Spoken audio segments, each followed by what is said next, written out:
Hey guys, welcome back to the channel. Welcome back to another video. Um, I just got done working out at the gym and something struck me. I was thinking about this. I was looking at the news. They had the news running on the treadmill, and they had the ticker symbol wire at the bottom, the ticker wire or stream or whatever you want to call it. It just made me think about it. Um, and it prompted me to do this video. A lot of people, are you really prepared for what is being said about the market in future months to come, or all the way into 2023?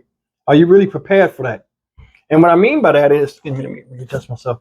What I mean by that is, a lot of people say they want to stick in with it, and we're in the early stages of this recession and all the stuff with the Fed raising rates and stuff like that. And a lot of people are feeling the impact of this. A lot of investors that say, "Oh well, I'm gonna stick with it for the long haul, or I'm not selling my stock, or I'm not going to do it." You really mean that? Because what I think is going to happen, and I'm gonna name a couple of things, that I feel, in my opinion, are very, very possible, man. And a lot of people are not going to have the stomach for that, and then a lot of people are not going to know how to handle it because they either not going to have the experience in what to do, or the pressure is going to build up on them to where they might try to pull money, or seek alternative sources of income. But either way, no matter what, this might turn out bad for a lot of people. Now, the first thing I'm going to talk about is this: you're going to have a lot of slow earning reports, crazy looking earning reports. Companies that normally nail the earnings, they're not. And that's just something that I predict. It'll be a few surprises with a lot of companies, because you got to look at it. Up until now, where we are right now, as you watching this video, a couple months back, or 2 or 3 months back, a lot of good companies started having crazy earnings. And more companies, as we stay in this and the Fed increases rates as they go up, people are going to be spending less, or they're going to be moving their money and spending on other things than what they normally do. And a lot of estimated revenue is not going to be there on these reports. So a lot of people are going to be shocked. And another thing is, a lot of people are not level-headed to where they don't think past what they see. Like I made a video earlier about Adobe with their purchase, of another company. And the thing is, a lot of people, not everybody, but a lot of people probably lost their head over it, or they seen people selling. Oh, it went down. Something must be wrong with it, without even thinking and looking into it, and they sold. So it's just one of those things where you just got to be ready. Now, earnings gonna go down, right? You're gonna have slow earnings. The reports are gonna be crazy. You're gonna be watching the news. They're gonna act like it's a shock. Oh, what's next for investors? What's gonna happen? We know what the cause is, and we know it's not going to last for long. So that's one thing to keep an eye on. Just be thinking about it intelligently, level-headed. Be level-headed when you hear some of this news. Like I said, next week the Fed is going to announce what they're going to do about the CPI numbers. You know what I mean? And if they're going to raise rates, how many points they're going to raise the rates, right? We're going to have a sell-off. I know we're going to have a sell-off. Investors going to flee. People going to jump off. A lot of companies that are holding stocks are going to liquidate, because they got to keep savings up. They can't lose too much money, because they're running businesses. People are going to see those huge amounts of stocks being sold off, which in turn will affect the stock price and the percentage in the red. People will see that, they're going to flee. Not even knowing, they're thinking it's just regular people like you and I, but these are companies getting rid of this stuff. So that's going to be impactful. A lot of companies want to sell some shares and people are going to follow suit. What else? In fact, let me jump into this real fast. Part of the reason why people are going to sell off is a few factors. Number one, a lot of people are going to be impatient. When the market was green, a lot of investors started investing when the market was green, and the market was running green for a while. So a lot of people, while we in this bear market, a lot of people don't know how to handle it, and they don't know what to do. Part of it is a lot of people are ignorant, and when I say ignorant, I'm not saying it in a derogatory term. Ignorant means you just don't know something. A lot of people that were introduced into investing were introduced by somebody that already invests. And when when it's explained to them, or even if it was explained to them, a lot of times folks get into something because they only see the good of it, and the bad was never discussed. And a lot of people are going to get caught up because they don't know what to do, because this is not normal. You might have put 25,000 in the market, and you might be sitting at 15 right now, or 19,000. That's a hell of a drop for somebody that had money that they could have spent, and they put it up with hopes of it turning into something else. So those type of folk, if you're watching the video and you're a new investor, go ask questions. Find somebody that's been doing this a long time and find out what they do. The internet is a great place. As you start investing, you should be looking at stocks and learning about how the market works anyway. But that's just different resources. Another thing, like I said, media fears. The media has to talk about things, whether they're good or bad, and they have to make the show interesting. So I have a whole bunch of people coming on the panel and talking about different scenarios, and chances are somebody's going to have a thought in your head. We're going to speak about a thought that's in your head about a fear you might have, and it might trigger you to do something. Just remain calm. Like I said, news reports, ignorance, people are impatient. Here's another thing: chasing billionaires. And we just seen this with the not AMC, the Bed Bath & Beyond, where people filed Ryan Cohen. Just because you see somebody jump in and out of something and they worth billions of dollars don't mean they got the golden ticket to make every right move in the market. They don't. Everybody does something for their own personal benefit, and everybody has an agenda to where they want to go with their stocks and how they see their portfolio years from now. Everybody's not the same. So, you got to be careful about that. Getting bad advice. A lot of people give you bad advice. If you're down 5,000 here and you're in the green 15,000, just split the profit and keep the 10,000. No, money is money. That variable goes so many different ways. That sounds like bad advice. I wouldn't do it. Another thing, and this doesn't have anything to do with the sell-off, but I think a lot of energy stocks will be rising. Energy is something that's always going to be in use. It's going to be necessary. It's going to be a necessity. That's what I meant to say. And energy stocks in this type of environment always do well because they're resources and they'll always be in demand. So that's something to think about. Another thing about how this will affect a lot of people. Say for instance, we have one green day, right? A lot of people will lose their mind, or say we have 2 consecutive green days where the market is just climbing. A lot of people, because they're so used to this depressing environment in the market and looking on their portfolio and seeing that it's in the red and seeing that they lost so much, they might get a couple of green days and say, "Oh man, this is it.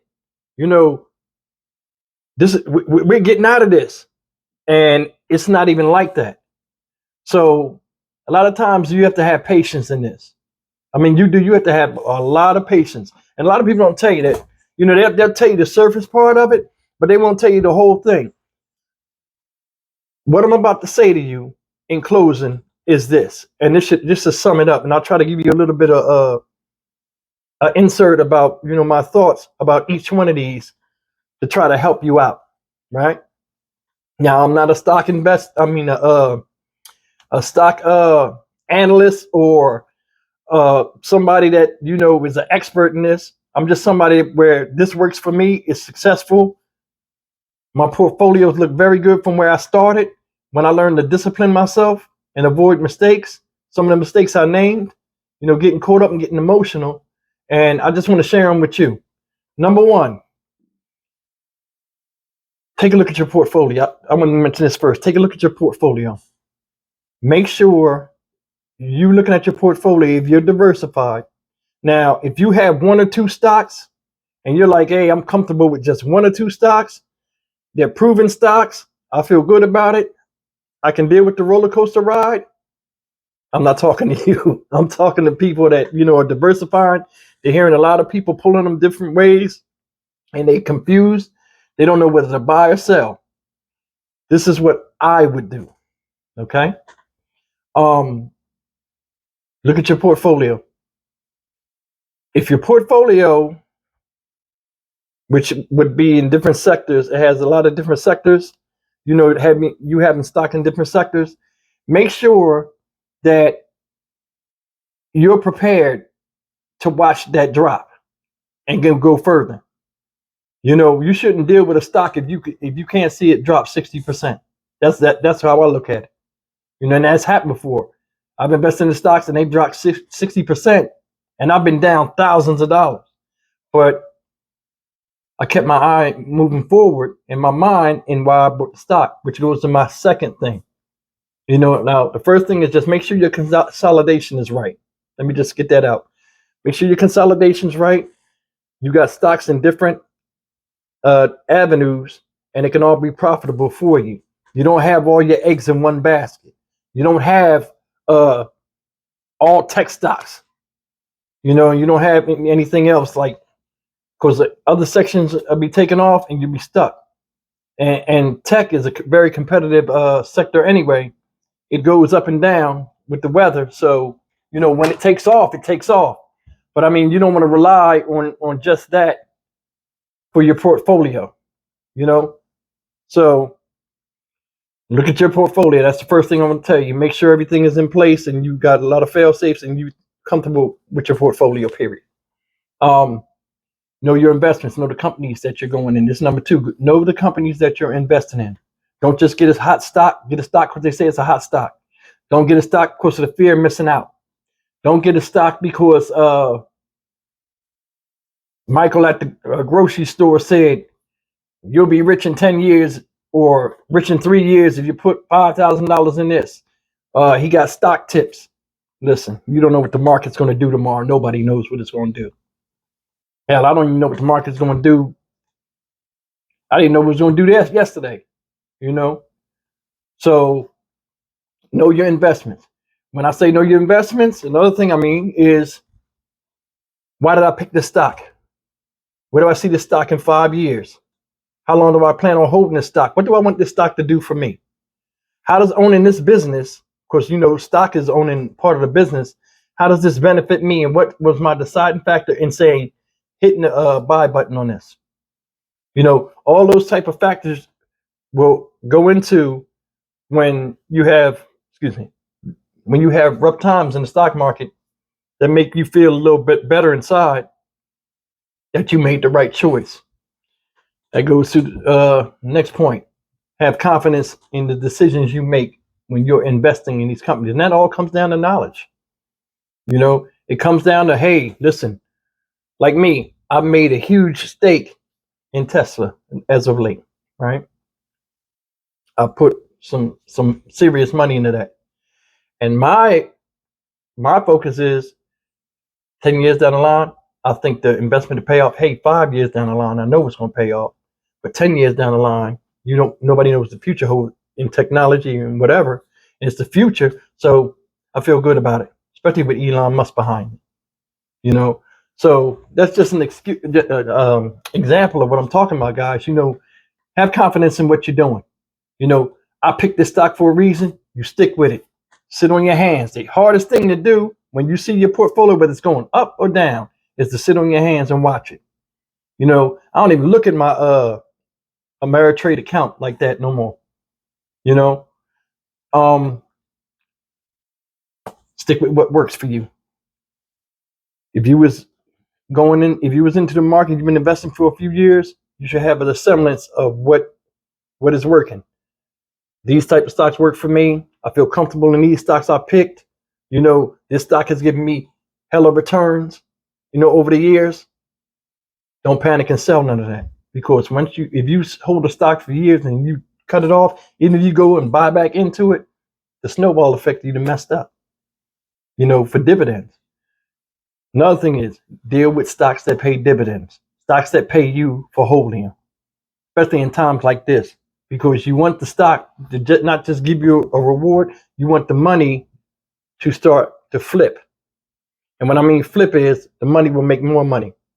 You know, a lot of times if you hold a stock and it doesn't pay a dividend, you have to rely on the company's growth year after year, helping the stock price rise to get any type of return. Whereas a dividend stock, regardless if the stock goes up and down every quarter or whenever they serve this dividend, you get paid your cut of the percentage of money that you put in for the company. It's a win-win. You know, so you have to be smart. Like me, I'm a dividend investor. I love dividends. I got like 4 or 5 stocks that don't pay a dividend, but compared to the other stocks that do, I'm all right with that. You know, I can take that gamble. Know your investment, stick with what works, look at your portfolio, have confidence in your decisions you make. Last thing I want to say, don't quit. I know it's hard. It's hard looking at the TV, you know, or looking at these news feeds and seeing like the money that you put in not going in the direction you thought it was going to go. That's normal. It's normal.